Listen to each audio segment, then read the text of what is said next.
300 milliwatts per meter squared. So this is like standing next to a microwave level of radiation. Hey guys, welcome to the show. Today we're checking out iPad Pro, the latest one, M2. We got the iPhone 14 Pro level city. We got the Samsung S22 Ultra, the best Android device there is today. And we're gonna be checking out the RF levels on these bad boys, checking out Wi-Fi, checking out 4G and even 5G. Now, in case you don't know, RF levels have been linked to certain situations. Check my other videos for more information. And we are just gonna be finding out, are the levels increasing? What has been changing? Last time I tested out the Samsung, it was the best RF device. Let's just see if it's gotten worse with any software updates or if it's improved. iPhone, iPad, let's go. All right, so we got the latest. This is the Samsung S22 Ultra. A bit smashed up with the case, if you can see. This guy, we also got the iPhone 14 Pro. Check out this beautiful case I'm sporting. Beautiful, beautiful case over here. Got this really cheap on eBay. What's up? And this is the iPad Pro. Boom. It is ready to be set up and going. So first we'll be doing a little bit of a Wi-Fi test. So this is a wired microphone, no wireless right here. So the audio will be different than normal. And it's got microwatts right there. So about 100, 8 to 100, 200, but UW, that means micro, that means there's nothing going on here in the range up to 10 gigahertz.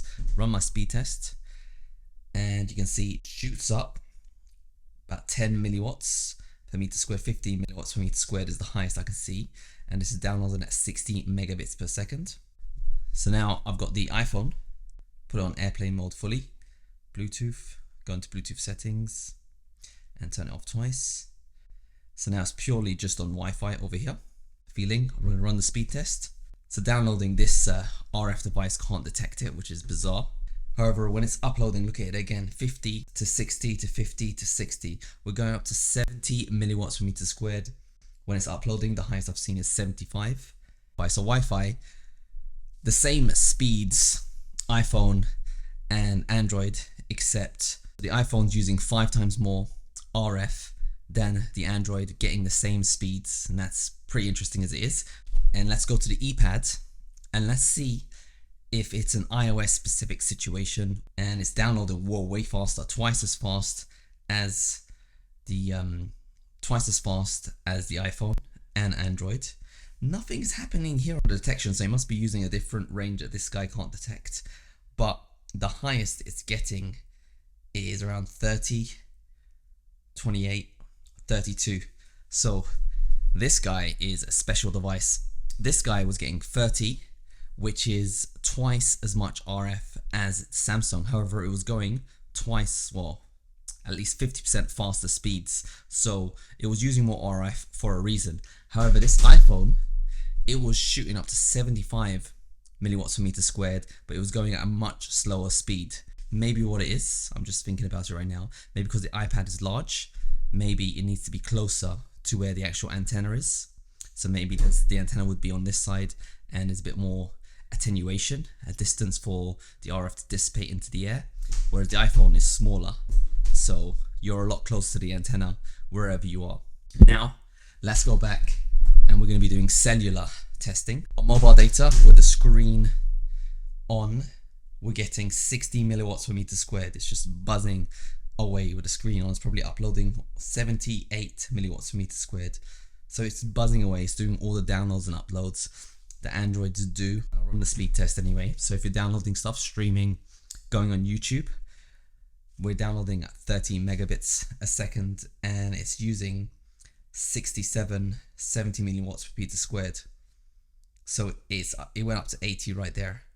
So generally, it's a bit of a disappointing result for this Samsung, because previously when it wasn't doing anything, when I just had the web browser on and it wasn't downloading and uploading any information, the milliwatts levels was a lot lower. So maybe a new software update is making this phone a bit more active. But that being said, let's take the chip out. So we're going to use the exact same SIM card. So it's a exact like for like test. I'm going to make it go on 4G first, just to get a like for like comparison, and then we're going to compare 5G. So with 4G on, this iPhone is shooting up to 100 milliwatts, to 125. So this Android has gone up to 60 on average, which is very disappointing because it used to be doing 0 when nothing was happening, but now it's doing 60 when nothing is happening. But this iPhone is shooting, it's doing 7, it did up to 120, now it's doing nothing. But every now, whereas this iPhone was shooting up to 120, but it seemed to have calmed down now. So let's do the test again one more time. So we're downloading, it's going around 30 megabits a second again, and it's now downloading at 100. I saw it go up to 130 milliwatts per meter squared. So this Android phone, that was doing around 60, whereas this guy goes over the hundreds. So the RF situation on these iPhones, they're twice as much as this Samsung 130 right there. And that is a lot. That is a lot right there. But what I'm going to do, just to see if it's possible, I'm not sure if this can detect 5G over here, but let's just put 5G on. It's going to switch to 5G very soon. Boom, we're on the big fella right now. So let's test it again and see how fast we can go. So even though it's on 5G, it's actually downloading a bit slower than when it was on 4G. So 5G is definitely just a gimmick in this reception. But milliwatts, look at that, 300 milliwatts per meter squared on 5G. So it's gone from 130 to 300 milliwatts per meter squared. So this is like standing next to a microwave level of radiation. Right up close to the microwave, going around up to 214 milliwatts per meter squared, 200 milliwatts per meter squared. So we're now back on the Android Samsung and we're on 5G. We can see the baseline here is just shooting at 90 milliwatts per meter squared up to 120. This is 5G, so we've gone from 60 to 120. It's definitely higher just on the baseline. It is checking some background updates because I did get 2 email notifications, but it doesn't seem to be settling down, so that's very new for Android. Anyway, I'm going to run the speed test, and megabits per second downloading is it's slower than 4G. It was getting 30 with 4G, but milliwatts wise it shot up to 200 right there. So we're getting 100, 206 is the highest I got. So 150 to 200 is now the levels you're getting on 5G. All right, so it looks like the iPhone is the king. At 5G, it goes 300 milliwatts per meter squared. That's like standing right next to a microwave oven. Do that at your own risk, or use airplane mode, or just switch it down to 4G. That one goes up to 120, which is further away from a microwave. Android, Samsung S22, I'm actually disappointed. Previously, it was a solid phone. It wasn't RF citying all over the shop. But nowadays, it was getting a solid 60 milliwatts per meter squared with just the screen turned on.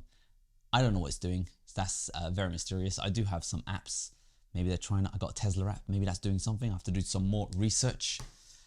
iPad, this guy is probably the best device because it was getting similar levels of RF to the Samsung. Higher, but it was also faster. So speed-wise, it was king. On Wi-Fi, it was getting twice, or well, 50 to 70% faster speed than the iPhone and Samsung device. So that's a very solid, good. And RF levels, it was similar to how the Samsung was going on. iPhone is king, of course, on RF. One note is about the iPad, of course, because it's a larger screen, perhaps the levels were lower than the iPhone purely because maybe the antenna was on the other side to the side I was detecting. Something like that, some sort of situation. So maybe on the iPhone I got close to the antenna, and on the iPad I went away from it. It's hard to exactly pinpoint exactly where it is without looking at the schematics. I'm just doing a layman's approach, finding out common users like this and that and the other. So that is the results. Yeah, I don't know what to say about that. I'll just say use airplane mode if you can, or turn off mobile data if you're just waiting on a text message or a phone call. So in Samsung, just go into settings, connections, and then mobile networks, network mode. You can switch down to 4G. And you can even just turn off mobile data temporarily if you have to have the phone call on for phone calls or text messages. Just turn it off. And on an iPhone, you just go into settings and then mobile data options, tap on voice and data, and then switch it down to 4G. It will get you lower RF. Also, don't forget to make sure your Wi-Fi and Bluetooth is turned off fully. So you got a long press Wi-Fi again, go into Wi-Fi settings, turn it off there. And in Bluetooth, same situation, long press it, mobile. Bluetooth settings and then turn it off there. That will get you Bluetooth turned off as well. And you can also, mobile data, deactivate that. So if you look right here, we're on microwatts right now. The phone's not doing much.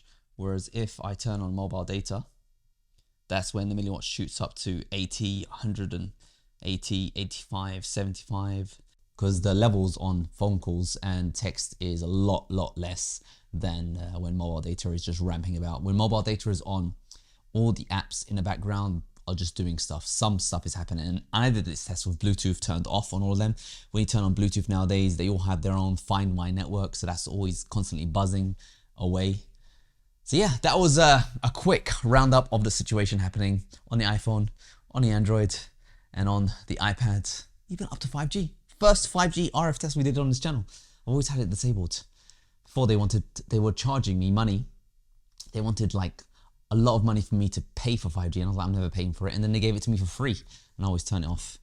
Hope you guys found this video useful and enjoyed the show. 300 milliwatts per meter squared. So this is like standing next to a microwave level.